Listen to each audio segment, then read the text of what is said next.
স্বাস্থ্য দপ্তরে টেন্ডার পাইয়ে দেওয়ার নামে ব্যবসায়ীদের থেকে 26 কোটি প্রতারণার অভিযোগে এক যুবককে গ্রেফতার করেছে ইডি। নিজেকে হার্ভার্ড বিশ্ববিদ্যালয়ের গবেষক, কখনো নেতা মন্ত্রীদের ঘনিষ্ঠ হিসেবে পরিচয় দিয়ে বোকা বানিয়েছে ওষুধ এবং স্বাস্থ্য পরীক্ষার সরঞ্জাম সরবরাহকারী বেশ কয়েকটি সংস্থাকে। এই মামলার তদন্তে নেমে শহর জুড়ে তল্লাশি চালায় ইডির গোয়েন্দারা। এরপরেই বুধাদিত্য চট্টোপাধ্যায় নামে বছর 39-এ ওই যুবককে কসবার বাড়ি থেকে গ্রেফতার করে ইডির অফিসাররা।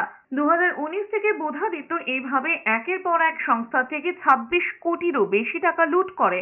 এদিকে এসএসকেএম হাসপাতালে চাকরি দেওয়ার নামে প্রতারণার অভিযোগে দুজনকে হাসপাতাল চত্বর থেকে গ্রেফতার করে পুলিশ। এসএসকেএম এর চিকিৎসকের সহকারী পদে চাকরি দেওয়ার নামে প্রতারণা চক্র চালাচ্ছিলেন অভিযুক্তরা, এমনটাই দাবি পুলিশের।